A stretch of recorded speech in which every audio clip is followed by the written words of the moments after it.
It is the Frank and Friends show. Hi, I'm Frank Murphy. I'm Kathryn Frady. Hello, Kathryn. I'm here again. Well, you're welcome to come more often. Door's always open. You know, Kathryn still knocks. She's very polite. Well, I knock and then say hello.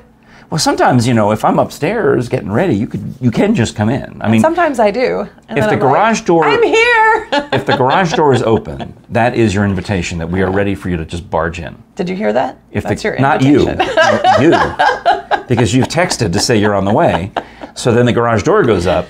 That's right. And that lets you come in that way because it's easier than trying to, I think, get through the front door. Yeah. Yeah, because you come right in. I wouldn't even know how to come through the front door at this point.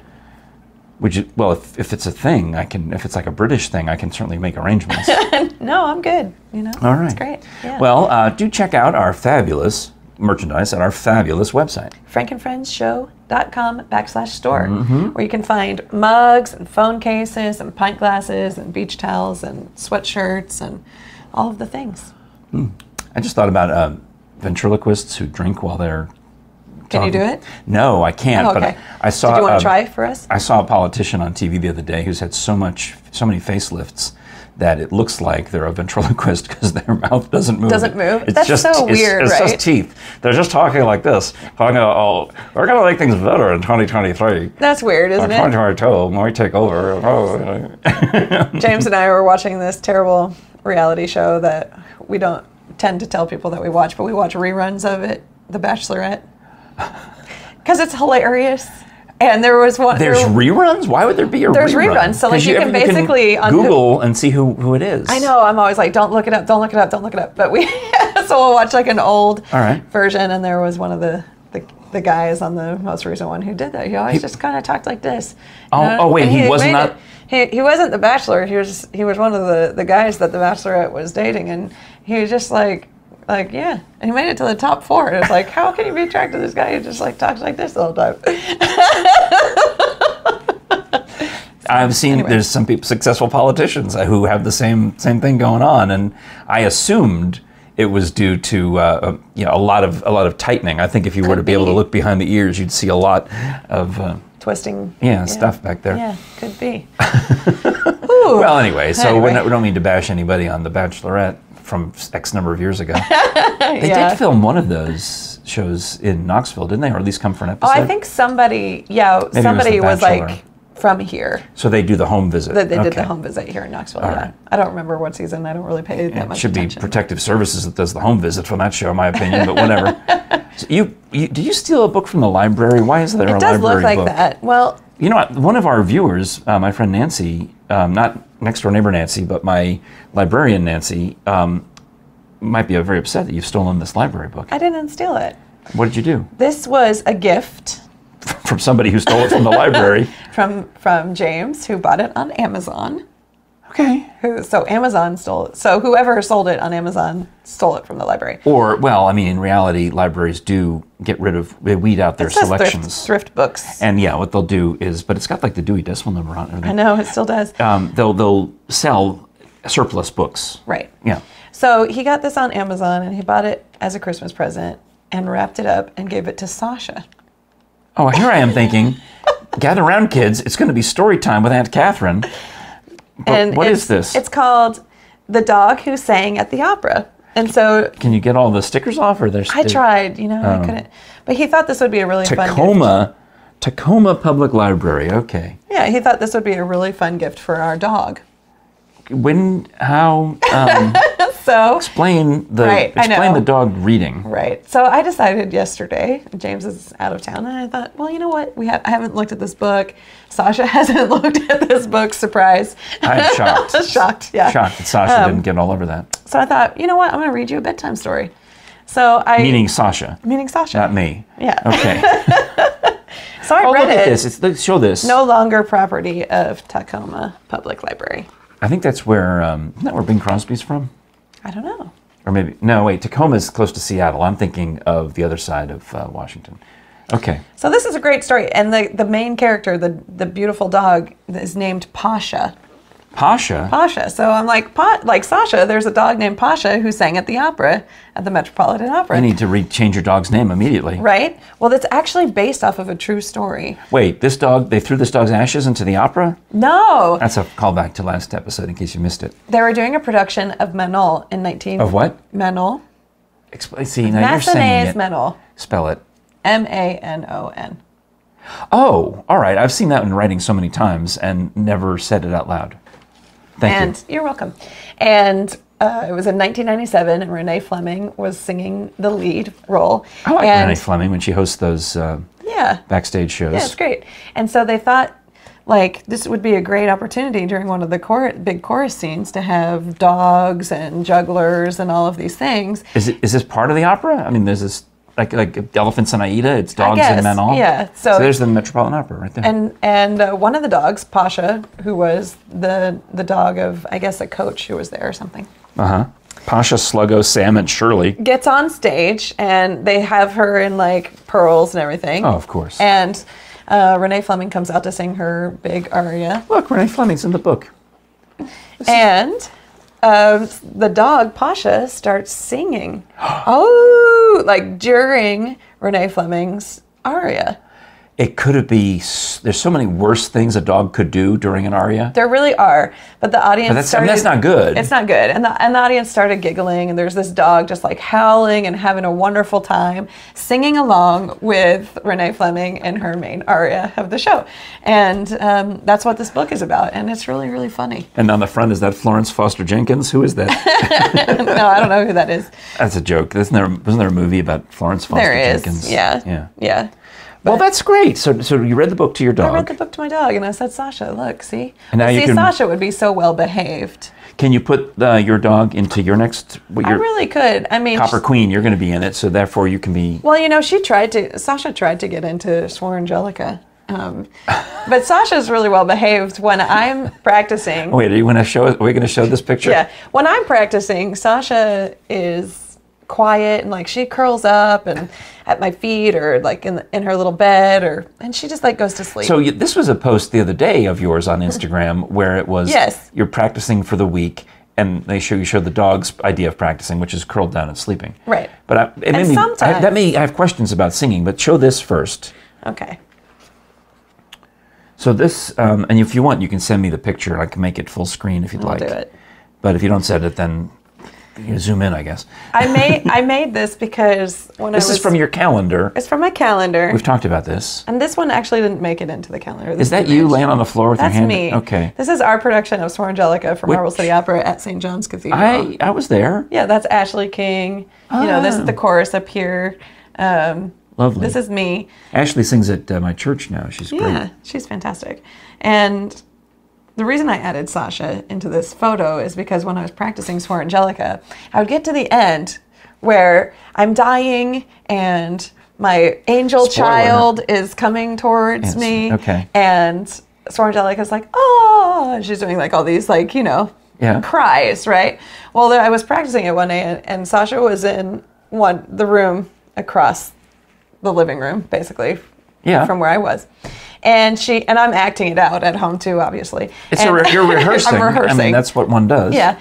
And I start to cry, and I come down to my knees, and Sasha gets up and slowly walks towards me. Oh, just like the little angel child. Oh. She wouldn't sing while I was singing. No, but but she would participate. But she would eat you if you died. And who else would eat? I mean, cats and dogs. That's what they do. No. Sorry. Are you serious? Oh yeah. If I died, Sasha would just. Well, I mean, it depends how hungry. She'd have to be. It wouldn't be immediate. Well, they don't just they're not going to pounce on you. But that's what happens if you leave a dead body and a long enough with the poor starving animals. They're going to oh well, I guess we'll just eat this. Well, that is sad. Yeah. Yeah. Okay, thanks. I won't get into the details of which parts the cats go for first and which parts the dogs go for first. You can save that for a Dr. Bass lecture some other time. But this is not a Dr. Bass episode. That's right. Yeah.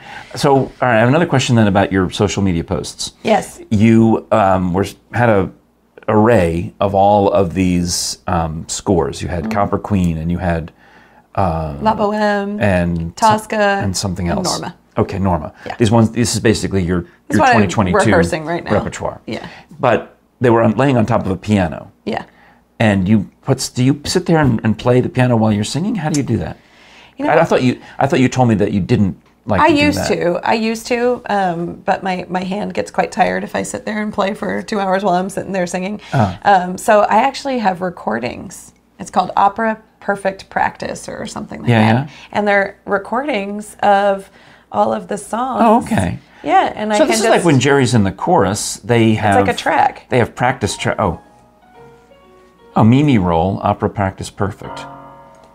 Well, I just wait. I don't get any of the other characters singing, so I have to just like listen and know everybody's part. But it really helps you like learn. All right. Well, you can that's really helps you like learn the role and when you're supposed to come in without the other characters. And for Jere with the chorus CDs, sometimes there's a voice that comes on and gives direction on some versions of it. Sure. You know, it's like, all right, sopranos, whatever, you know, and it's okay, fascinating. Practice tracks. Yeah. Oh, well, who knew? Opera Practice Perfect. I love it. In the improv world, we have some instrumental songs by Laura Hall from Whose Line Is It Anyway? Okay. And you're supposed to just listen to them over and over again, and then when you do a show, you start the CD or MP3 or whatever, and make up new words, but you've got the song-ish in your head, and she'll even say, all right, when there's 30 seconds left in the song, I'm going to go da-da-da, to make it obvious. This is your signal to wrap it up. Oh, that's good. Yeah. That's good. That's nice. That's kind of cool. I like that. Yeah. Right. Gives you a signal. You know who doesn't improvise at work? Steve with Steve's Tree Service. It's That's good. Precise science of cutting. With trained professionals. Yeah.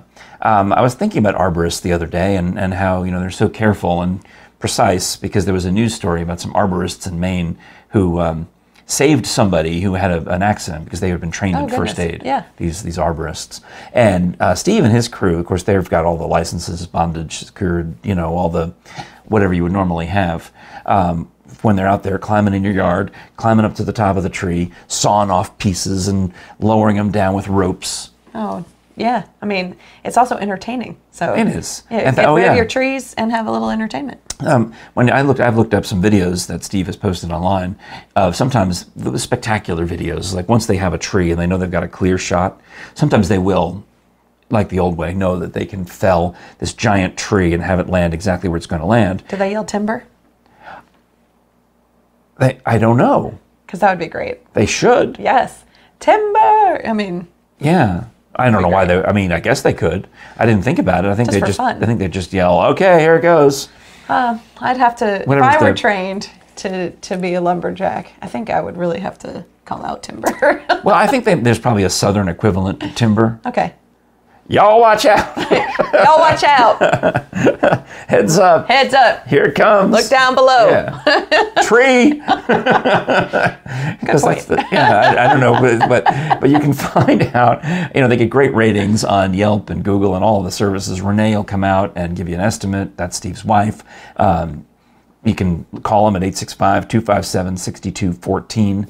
Obviously, I'm a customer of Steve's because I'm so pleased with the work they did here. But it's fun, you know, when they're out and about. Steve will call me sometime and say, hey, we're over here in such and such neighborhood. Can you hear the chainsaws? And I'll go outside. Fun. And they're like a mile away. But I'm like, yeah, actually, I do hear them. That's great. That's great. I love that. So that is kind of fun. Steve's Tree Service. Check him out and give him a call. All right.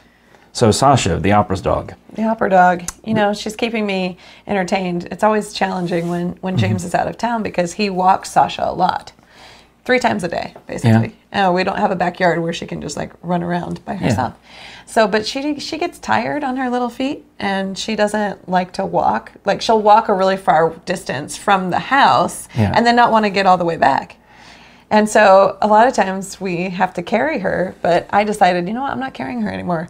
Have you seen those other people with like... Yes, okay. I saw a video of some crazy person in New York or LA with a robotic control. They're walking along with their phone and this robot car with the dog is going behind them. So I've seen some people in our neighborhood who have these. No. And I was like, that's interesting. No. So I looked up, I did not get one of those.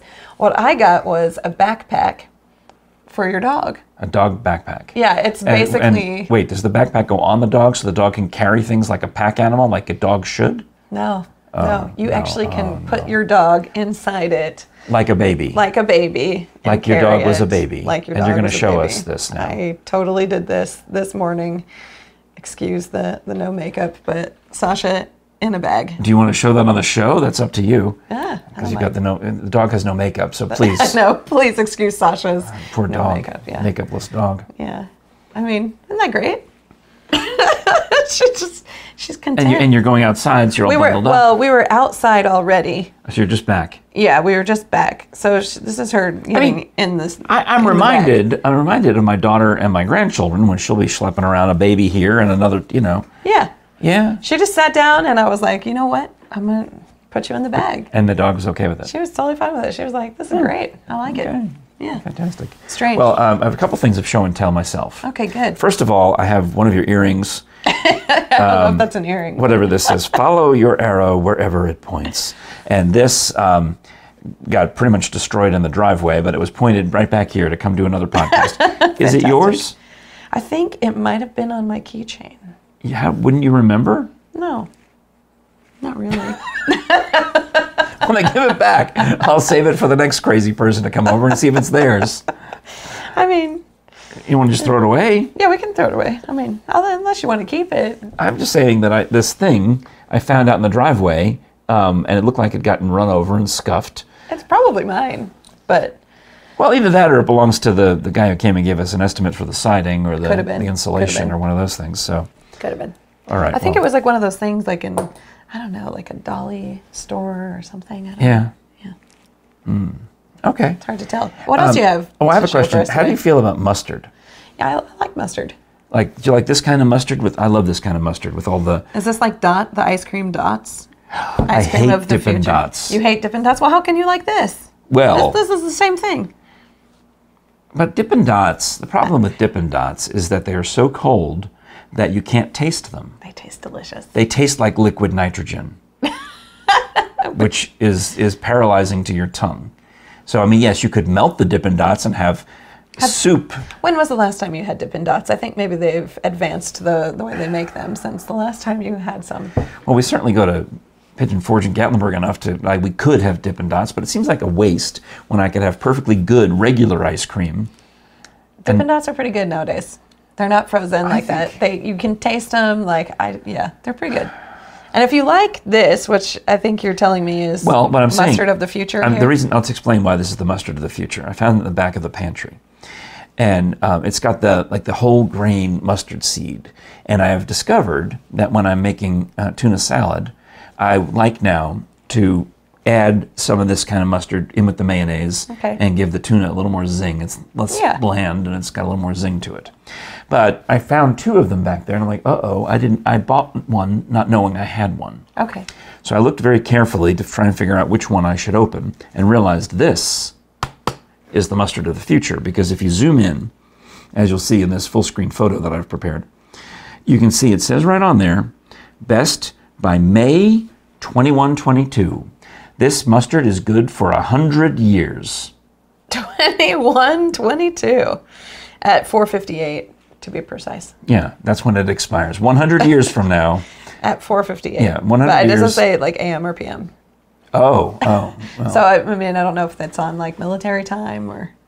Oh. And then what time zone are we talking about? Well. Questions. Oh yeah, that's a lot. Well, let's see. It's from Eau Claire, Wisconsin. Okay. And Wisconsin's big into mustard. I think the International Mustard Museum is in Wisconsin. Tangy with a little horseradish zip. So what do you think? May 2122. I've got 100 years to use this mustard. That's good. I mean, I just assumed since it was like all these little seeds, like the little... Yeah. That's why I mean, either that, right? I think the future. The odds of it expiring on May 21st, 2022 are slim. Maybe, but you might need to get to it if it's from May. That's a lot of mustard to eat by May. To play it safe, you think I should eat it 100 years before it expires? Yeah, just in case. Also, you won't necessarily be around to enjoy it. What is the shelf life of mustard? We'll have to put it. Mustard, let's see. Does mustard go bad? Oh, it's giving me all these. I don't know. I guess I have no idea. I didn't hear it. It's just a bunch of websites that I don't want to click on. Let us know if you know if mustard expires.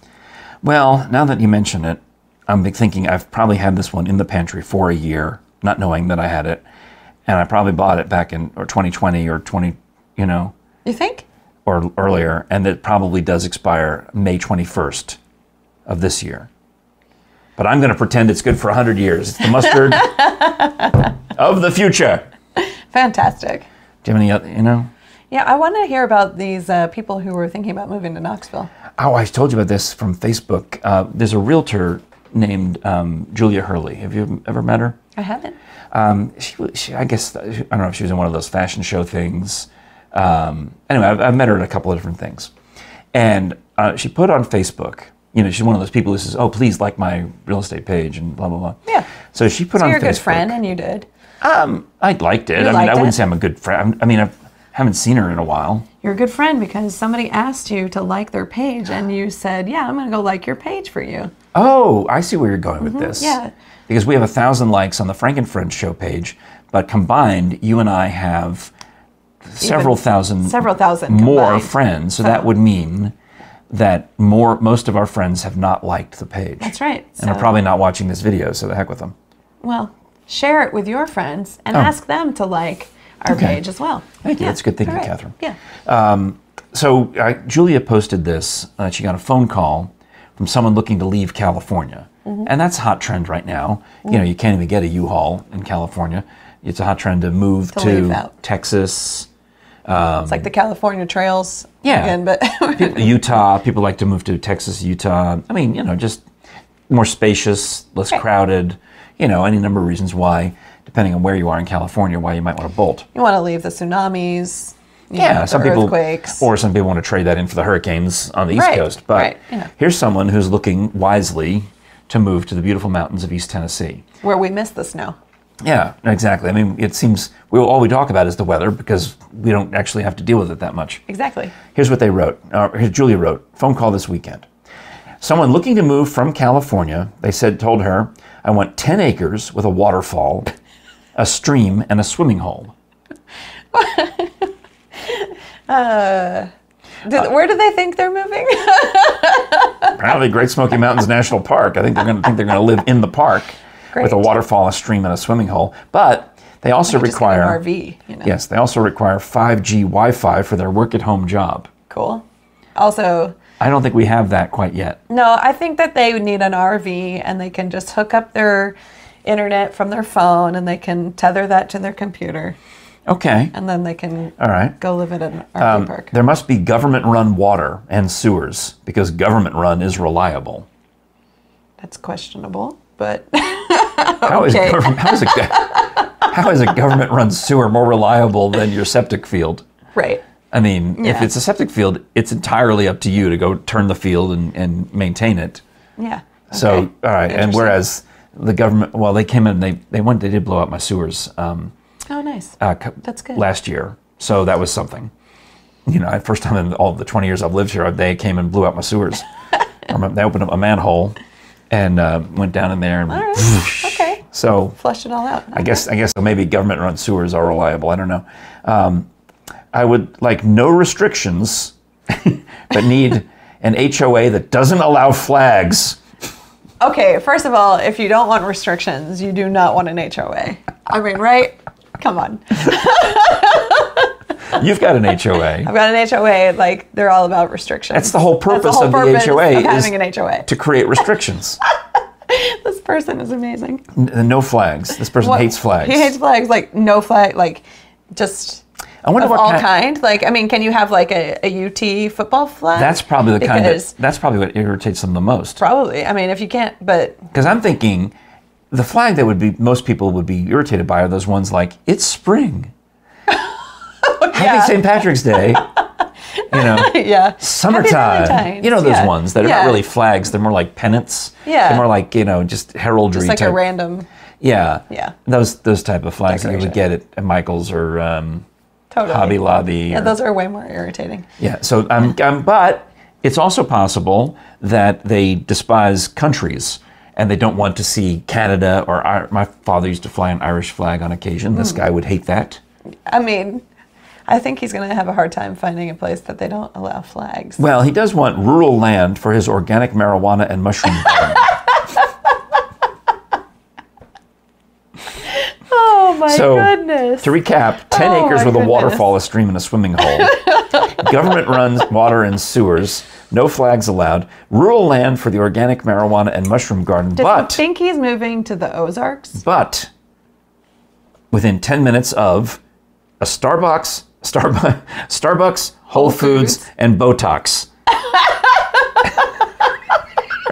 This has to be a joke. This person cannot possibly. I mean, first of all, like, if you're gonna move to Knoxville and be near a Whole Foods, like, you have to be basically in the center of Knoxville because there's only one. 3 bedrooms, 3 bathrooms, and a hot spring. Oh, a hot spring. A saltwater pool because I can't do chemicals. I can't do chemicals except for the ones that you're gonna like inject into your face. Right. And, and they need a vegan restaurant. In your backyard. Oh, here's why they can't move. Here's why they can't move. The last line gives it all away. I'm allergic to pollen, and there can't be any bugs on the property.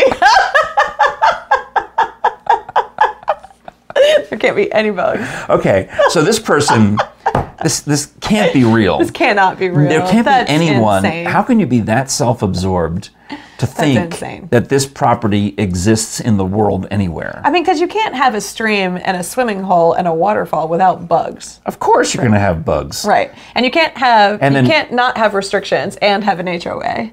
Right, because you can't have no restrictions and restrictions. Those contradict each other. And you can't be 10 minutes from a Starbucks, Whole Foods, and a Botox treatment. At the same time that you're in the middle of the country. Yeah. Have rural land. What do they think? I mean, can you imagine? And like, if you're allergic to pollen, do not move to Tennessee. We could tell them Turkey Creek. You know, they've got... We still have spiders and bugs. I mean, it's we still don't want the country. I mean, the comments on the post on Facebook were, do not move here. Right. Under no circumstances should you move here. Yeah. And it really had nothing to do with their restrictions. It's like, we don't want to live near you. We don't want you living near us. That's fair, yeah. Because this person is out of their mind crazy. Out of their mind. That is insane. 5G Wi-Fi and a waterfall. I mean, what? I'm really glad you shared that. So thank you to Julia Hurley for posting that. And I stole it from her Facebook, but I thought it was worth it. Definitely. Thank you, Julia. Oh my gosh. Anything short before we wrap it up? Well, because I probably always have something. I can try to pawn more. I can try to force more stuff on you. Oh yeah, you have these pint glasses. I think they're pint glasses. Are they? What are actually, they? my sister, they're from Canada Dry. My father, who has been dead almost 40 years, sent away for these glasses. And I think we have more of them. But I think now that I recall, it's possible that we gave some to my son. So Frank Jr., if you have some of these.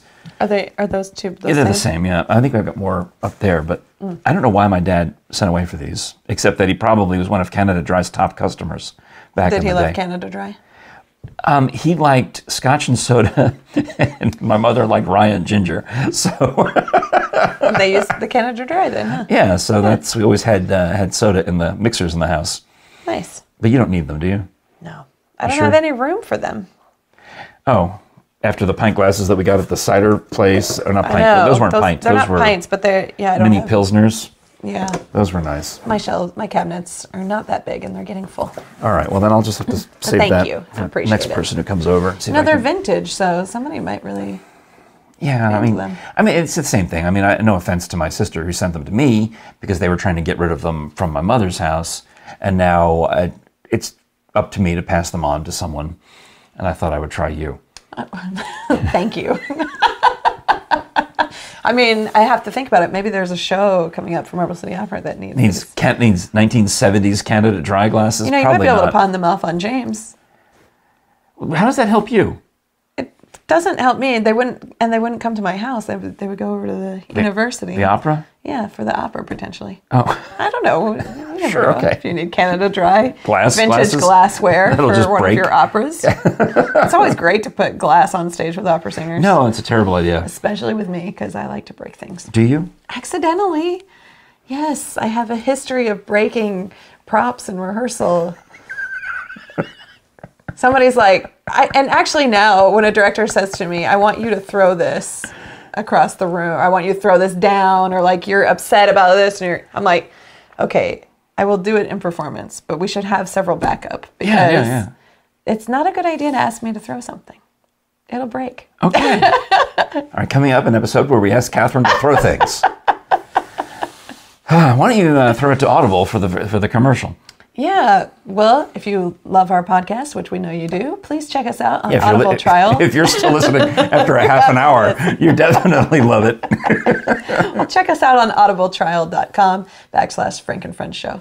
Where you can download titles during that free trial period. You get a 30-day free trial and a credit to download and keep something while you're listening to the stream. But you want to download something and save it, definitely take advantage of that. And then they fully anticipate that you're going to love it so much that you'll stick around as an Audible customer for time and time again. And the stories that you're listening to, whether they're audiobooks or custom audio entertainment made just for Audible, they'll synchronize across your devices. Yeah. So you just log into Audible and all the things, obviously Amazon Echo, it works perfectly with that. But if you have the app, the Audible app, and you want to listen while you're walking, while you're driving. It's great. I think you access everywhere. I think it works on the computer. On regular desktops and Kindles. I think. Oh, nice. I think newer Kindles have speakers or headphones in them. Maybe. That's nice. I didn't know that. I think so. Great. I don't know. Well, you have to source me on that. But check it out and let us know. All right. So audibletrial.com/Frank and Friends Show. Well, good job, Freddie. Thanks for spending time. Absolutely. It's always a pleasure. And Mo says hi. Hi, Mo. From last episode. Hi, I'm still sad about Mo. Well, we all are. Yeah. He was the dead tortoise. That if you missed it, you might want to go back to the episode. He's very cute. Before this one. Yeah. All right. Is this number 20? Is this episode 20? I think it is. Yeah. Okay. Well, thanks a lot for watching, liking, sharing, subscribing, and notifying yourself when we post a new episode. I actually notified myself today. Notified? Yeah. No, I think I'm the one who sent you the text to notify you. You did, but I signed up. I smashed the button and I signed up. You got a notification? I got a notification this morning. Hot dog. Yep, absolutely. All right, that makes me happy. This is the Frank and Friends Show. I'm Frank Murphy. I'm Kathryn Frady. And we'll talk to you again next time.